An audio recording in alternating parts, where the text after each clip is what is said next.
हैं, मरेंगे मिटेंगे पीछे नहीं हटेंगे जब तक हमें इंसाफ नहीं मिलेगा।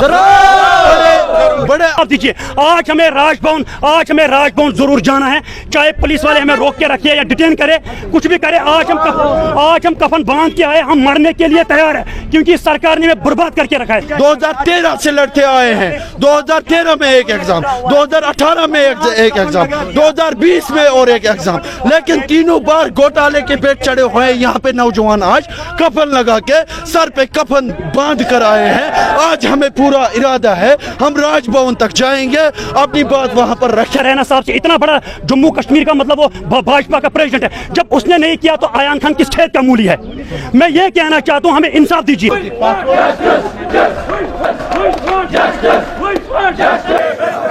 मजलूमों की है ललकार, बंद करो ये भ्रष्टाचार। मजलूमों की है ललकार, बंद करो ये भ्रष्टाचार। चोर बने हैं अधिकार, बंद करो ये भ्रष्टाचार। चोर बने हैं अधिकार, बंद करो।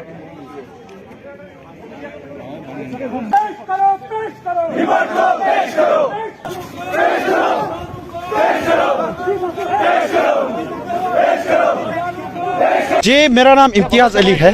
आज के प्रोटेस्ट में हम मुद्दा उठा रहे हैं फायर एंड इमरजेंसी सर्विसेज का। बार बार हम आते रहे, प्रोटेस्ट करते रहे, आला एडमिनिस्ट्रेशन यहाँ सुनने का नाम ही नहीं लेती है, उनसे कान जू तक नहीं रेंगती है। हमें समझ में नहीं आ रहा है, स्कैम के बेट चढ़े हुए लिस्ट जितने भी 2019 से आए हैं, तो किस तरह एलजी साहब और माननीय अरुण मेहता जी वो किस तरह ये दावा के साथ कह सकते हैं कि हम लोगों ने 28,000 नौकरियां दी है। अगर दी भी है तो वो नस्ब से ज्यादा स्कैम के बेट चढ़े हुए लिस्ट मंजर यहाँ पर लाए गए और न कोई एक्शन लिया गया, न कुछ लिया गया। बड़े अफसोस से कहना पड़ता है, आज हम यहाँ कफन लगा के आए हैं, मरेंगे मिटेंगे पीछे नहीं हटेंगे जब तक हमें इंसाफ नहीं मिलेगा। बड़े अफसोस से ये कहना पड़ता है, एक कैंडिडेट जम्मू का है, फायर एंड इमरजेंसी सर्विसेज में उसने 78 पॉइंट्स लाए थे, फिर भी सिलेक्ट नहीं हो पाया। लेकिन ये यूपीएससी में आईएएस क्रैक करके, यूपीएससी का क्रैक एग्जाम करके उसने एक आला ओहदा पाया, ठीक है, बड़े सबसे बड़ा ओहदा पाया, लेकिन फायर एंड इमरजेंसी में उसका नामो निशान नहीं है। वो अभी बेचारा स्कैम का बेट चढ़ा हुआ है। हम यूथ 2013 से लड़ते आए हैं, 2013 में एक एग्जाम, 2018 में एक एग्जाम, 2020 में और एक एग्जाम, लेकिन तीनों बार घोटाले के पेट चढ़े हुए हैं। यहाँ पे नौजवान आज कफन लगा के सर पे कफन बांध कर आए हैं। आज हमें पूरा इरादा है, हम राजभवन तक जाएंगे, अपनी बात वहां पर रखेंगे, लीगली तौर पर एज आर्टिकल 19 के तहत हम अपनी बात रख रहे हैं। हमें पुलिस से कोई मतलब यहाँ लड़ाई झगड़ा नहीं करने का शौक है। हम जाएंगे राजभवन तक, अपनी बात आला एडमिनिस्ट्रेशन और एलजी के कानों कान रखना चाहते हैं। हमें बड़े अफसोस से ये कहना पड़ता है कि जम्मू कश्मीर का नौजवान सड़कों पर है। अगर ये विकास और डेवलपमेंट की बात कर रहे हैं तो मुझे दिखाइए, ये विकास है आप लोगों का,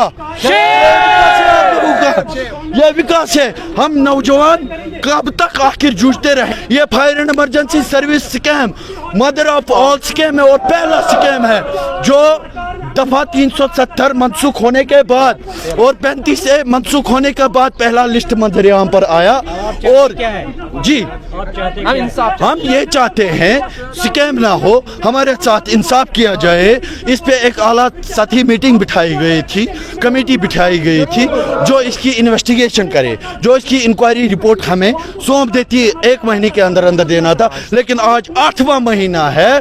बड़े अफसोस से कहना पड़ता है कि इंक्वायरी कमेटी अंदर कर क्या रही है, रिपोर्ट कहाँ है, इस स्कैम का रिपोर्ट है कहाँ? सर, मेरा नाम है निसार अहमद, मैं डिस्ट्रिक्ट अनंतनाग से आया हूँ। मैं फायर एंड इमरजेंसी का एक रिप्रेजेंटेटिव बोल रहा हूँ। आज हम श्रीनगर प्रेस कॉलोनी के अंदर आए कफन बांध के। कफन बांधने वाले कभी मौत से नहीं डरते हैं। आज तक एलजी साहब से उसने हमें खाली आश्वासन दिया, लॉलीपॉप पे लॉलीपॉप दिया। रिसेंटली चीफ सेक्रेटरी साहब ने कहा कि रिपोर्ट को पहले सबमिट होने दो, उसके बाद हम कानूनी कार्रवाई करेंगे। अगर इसी कमेटी को 1 महीना दिया गया गवर्नमेंट की तरफ से, एलजी की तरफ से इसको 1 महीना दिया गया, अनफॉर्चुनेटली आज 7 महीने भी गुजर गए लेकिन कमेटी का अता पता नहीं है।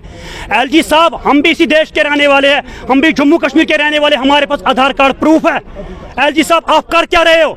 एल जी साहब को मैं आपके चैनल के माध्यम से ये कहना चाहता हूँ, एल जी साहब मोहब्बताना गुजारिश करती है आपसे, इस रिपोर्ट को पब्लिक डोमेन में लाइए, हकदारों का हक मिलना चाहिए, मेरिटोरियस कैंडिडेट को हक मिलना चाहिए। एल जी साहब मैं आपको ये कहना चाहता हूँ, जब ये लड़के गलत रास्ता इख्तियार करने पे मजबूर हो जाएंगे उस वक्त आपके कान खुले हो जाएंगे क्या?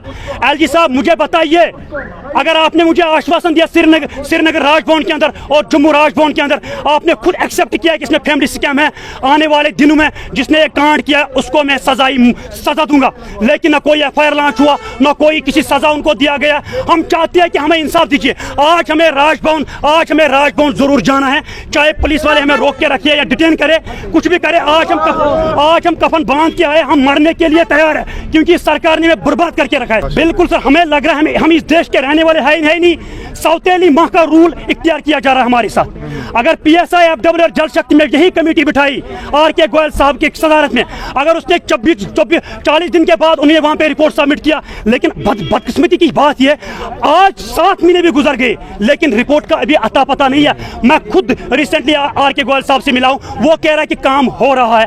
RK गोयल साहब बिग डिग्निटी है, ऑनेस्ट पर्सनैलिटी है, लेकिन ऊपर उसको दबाव आ रहा है।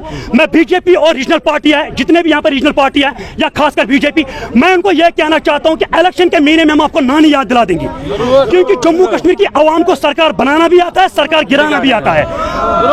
जरूर। कल ही आप बीजेपी के एक लीडर के साथ शाना बशाना चल रहे हैं और आज आप कह रहे हैं कि देखिए सर, उसने हमें यहाँ पे बुलाया है, उसी ने हमें कॉल किया, अयान खान एक्टर ने हमें कॉल किया, उसने कहा आप यहाँ पे आ जाए, और मैंने खुद अयान साहब को कहा आप मतलब छोटे कद के हो, आप आज आपने बीजेपी ज्वाइन किया, कुछ नहीं करेंगे, क्योंकि जब हम रविंदर रैना साहब से, इतना बड़ा जम्मू कश्मीर का मतलब वो भाजपा का प्रेसिडेंट है, जब उसने नहीं किया तो अयान खान किस खेत का मूली है।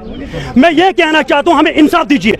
अगर हमें जस्टिस विद इन डेज नहीं मिलेगा तो ये सारे लड़के हम ड्रग्स में भी मुब्तला हो जाएंगे, हम वो काम करेंगे जिससे गवर्नमेंट को नुकसान हो जाएगा।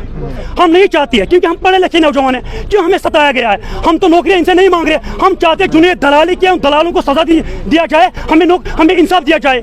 आपको क्या लग रहा है कौन इसका मेन कल्प्रिट हो सकता है? बिल्कुल सर, ये तो मैं ये कहना चाहता हूँ, खासकर अभी किन की सरकार है, अभी भाजपा की सरकार है, ये बीजेपी ने कांड करवाया है। बीजेपी ऊपर से कह रहे हैं हम आपको नौकरियां देंगे, कहाँ नौकरियां दे रही है, कहाँ दे रही है?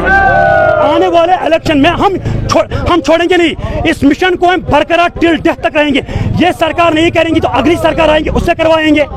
नेक्स्ट LG साहब आएगा, उससे ये काम करेंगे, लेकिन छोड़ेंगे नहीं। जिन्होंने हमारी नौकरियां खाई है, जिन्होंने हमारा हक खाया है, हमें आता है अपना हक छीनना किस तरह, लेकिन हम पढ़े लिखे नौजवान इस तरह नहीं करेंगे। लेकिन आज हमें राजभवन डेफिनेटली जाना है, LG साहब से मिलना है, क्योंकि हमारे साथ जुल्म हुआ है। LG जब भाजपा ने यहाँ पे 317 आर्टिकल किया, उन्होंने कहा कि जम्मू कश्मीर के अवाम के साथ और यूथ के साथ खिलवाड़ किया जा रहा है, भ्रष्टाचार हो रहा है, नेपोटिज्म, फेवरेटिज्म, करप्शन। अब नहीं होंगे। मैं इस बीजेपी को सवाल करना चाहता हूँ, खासकर रविंदर रैना साहब, आप मुझे बताइए, और भाजपा मिसाल से मैं ये कहना चाहता हूँ, जब 370 आप लोगों ने जम्मू कश्मीर रातों रात आपने ये खत्म कर दिया 370, जब स्टेट को आपने यूटी में तब्दील दिया रातों रात, क्या इस स्कैम को आप बाहर नहीं निकाल सकते रातों रात? ऊपर से जो CBI का काम था, एंटी करप्शन वालों का काम था, वो तो हमने खुद आर इनको दे रखे। अभी कर क्या रही है CBI, NIA कर क्या रहे, कमेटी कर क्या, LG एडमिशन कर क्या रहे हैं? यहाँ पे अगर हमें पेशाब करना पड़ेगा तो हमें LG से पहले अपॉइंटमेंट लेना पड़ता है, ऊपर से वो देता नहीं है, वो देता है बाहर के लोगों को। यूपी से कोई आएगा, महाराष्ट्र से आएगा, कलकत्ता से आएगा, बंगाल से आएगा, उनको अपॉइंटमेंट दी जा रही है। मैंने करीबन 250 मेल LG साहब को किया, वहां से रिजेक्ट किया जा रहा है। हम लास्ट में LG साहब को यह कहना चाहते हैं, हमें विद इन डेज जस्टिस दे दो। अगर आप लोगों ने हमें जस्टिस नहीं दिया, हम रोड बुला करेंगे, अपने आप को सुसाइड करेंगे, उसका जो रिस्पॉन्सिबिलिटी वो खुद LG साहब की होगी। Sir thank you.